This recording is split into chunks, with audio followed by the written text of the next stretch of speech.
India की number 1 choice Bharat matrimony. तो बड़ी खबर है, जहां बांग्लादेश की पूर्व पीएम शेख हसीना को फांसी। आज की ये सबसे बड़ी खबर है, जहां आईसीटी कोर्ट ने हसीना को दोषी माना है और मानवता के खिलाफ अपराध मामले में सजा के बारे में एक एक जानकारी अब आपके सामने, क्योंकि निहत्थे प्रदर्शनकारियों को मारने का आरोप लगा है।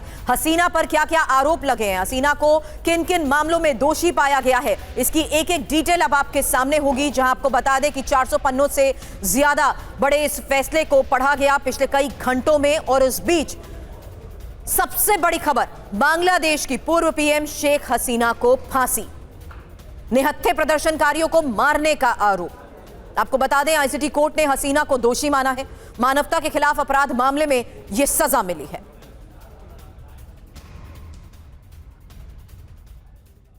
सबसे बड़ी खबर यह है कि शेख हसीना को 5 मामलों में दोषी पाया गया है। और इस बीच आपको बता दें, मंत्रियों और हसीना के बीच की बातचीत कोर्ट में पढ़ी गई है। 2024 में हुई फोन कॉल्स पर हुई बातचीत को ही आधार बनाया गया है। ये इस वक्त की सबसे बड़ी खबर है। डिटेल अब आपके सामने। शेख हसीना पर आईसीटी ने क्या कहा है। पहली बड़ी बात, शेख हसीना ने छात्रों को जाकर कहा था और छात्रों के खिलाफ ही गाली गलौज का भी इस्तेमाल हुआ। ढाका यूनिवर्सिटी के वीसी से हसीना की बात, और वीसी से कहा रजाकारों को फांसी की सजा देंगे। शेख हसीना ने कहा कि फांसी के आदेश, और यह साफ है कि हसीना ने हत्या का आदेश दिया था।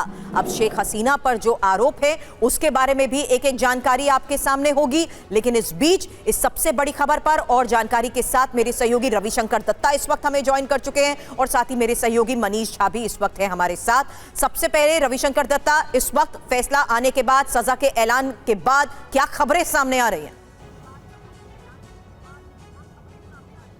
देखिए, ये सज़ा की खबर जैसे ही सामने आए, वहाँ के जो लॉयर्स थे जो कि अवामी लीग के सपोर्टर्स है, उन्होंने वहाँ पे प्रोटेस्ट शुरू कर दिया है। और वो प्रोटेस्ट में शेख हसीना निर्दोष है बोल के वो चिल्ला रहा है। हालांकि वो बांग्ला में है, लेकिन मैं उसका ट्रांसलेट करके आपको कह रहा हूँ कि बड़ी वहाँ पे प्रोटेस्ट हो रही है, जहाँ पे लॉयर्स जो है, जो उनके तरफ है, अवामी लीग के तरफ से ये जो लड़ रहे थे, वो वहाँ के शेख हसीना के सपोर्ट में वहाँ पे आवाज़ उठा रहा है। दूसरी तरफ अगर देखा जाए, 32 नंबर धानमुंडी के जो घर है, उनके सामने कड़ा से कड़ा वहाँ पे सुरक्षा रखा गया है।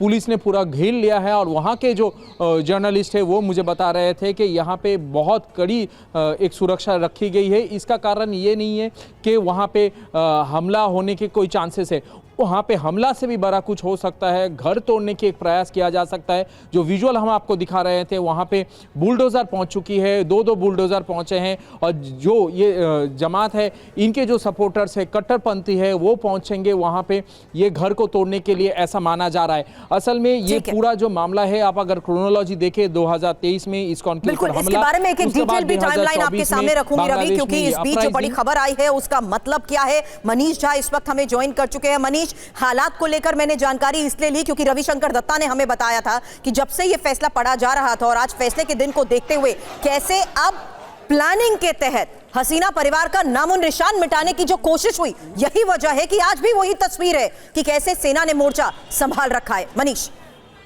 बिल्कुल, देखिए, ट्रिब्यूनल का फैसला 453 पन्नों का है। 3 जज थे इसमें, और उन्होंने शेख हसीना को फांसी की सजा केवल एक स्टेटमेंट के आधार पर दी। और वो स्टेटमेंट क्या है कि प्रेस कॉन्फ्रेंस में शेख हसीना ने, वो भी प्रेस कॉन्फ्रेंस में, कोई ऐसा नहीं है कि कोई अंडरग्राउंड जमीन पर जाकर उन्होंने कुछ कहा। वहां पर जब उनसे एक रिपोर्टर ने सवाल किया तो उसके जवाब में उन्होंने कहा कि हाँ, मुक्ति योद्धाओं को नौकरी मिलेगी, उन्हें नहीं नौकरी मिलेगी तो क्या रजाकारों के नाती पोते को नौकरी मिलेगी?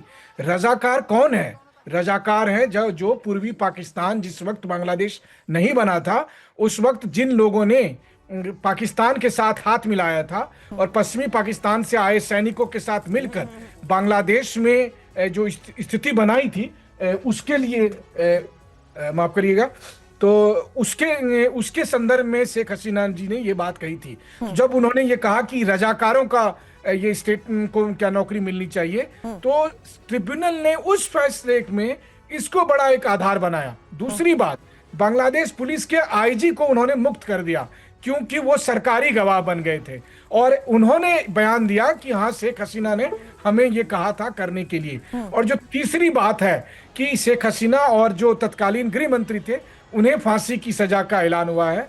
जबकि जबकि जो आईजी है, जिनको अगर मान लीजिए कि उनके कहने पे गोली चलाई, तो फिर तो आईजी ने ही पुलिस को कहा होगा। पुलिस वालों को अंतर तो है नहीं कि शेख हसीना जाकर एक कांस्टेबल से कह रही है।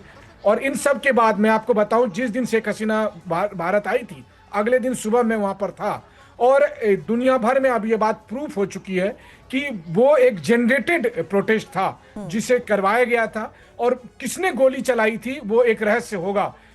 यूक्रेन में, बांग्लादेश में, नेपाल में, आज मेक्सिको में, या दुनिया के अलग अलग देशों में जो सत्ता पलट से संबंधित जो प्रोटेस्ट होते हैं, कई बार उसमें कई दूसरे विदेशी ताकतों की हाथ शामिल रहते हैं। लेकिन इन सबको नजरअंदाज करके शेख हसीना को फांसी की सजा सुनाई गई है। और शेख हसीना को इस बात का आभास था, इसीलिए उन्होंने बीते कुछ दिनों में यह कहा था कि आईसीटी की तरफ से मुझे फांसी की सजा सुनाई जाएगी।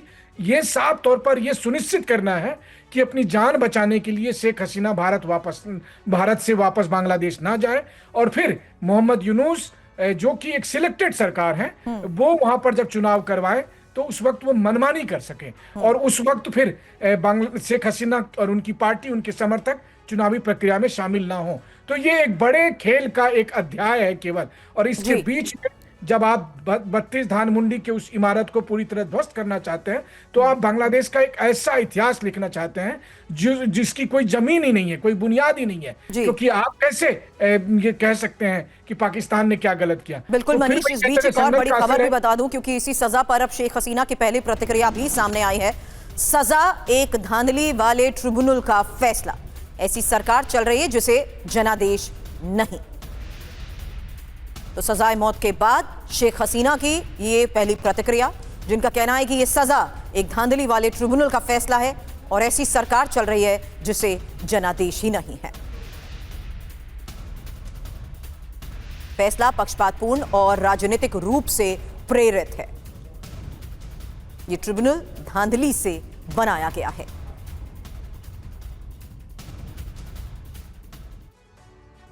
लेकिन इस बीच फांसी का ऐलान, और हसीना अब क्या करेंगी, क्योंकि मुख्य आरोपी शेख हसीना जो कि बांग्लादेश की पूर्व प्रधानमंत्री रह चुकी हैं, और साथ ही आपको बता दें सह आरोपी इसमें असदुज्जमा खान कमाल हैं जो कि पूर्व गृह मंत्री रहे हैं बांग्लादेश के। सह आरोपी इसमें अब्दुल्ला अल मामून भी हैं जो कि ढाका के पूर्व आईजीपी हैं। और फैसला बांग्लादेश इंटरनेशनल क्राइम ट्रिब्यूनल का सामने आया है, जहां ट्रिब्यूनल के हेड जस्टिस मोहम्मद ने यह फैसला पढ़ा है। गुलाम मजुमदार और शेख हसीना पर आरोप ये कि मानवता के खिलाफ अपराध और बांग्लादेश में ही हिंसा को भड़काया गया। 1400 लोगों की मौत का दावा। इंडिया की नंबर 1 चॉइस भारत मैट्रिमनी।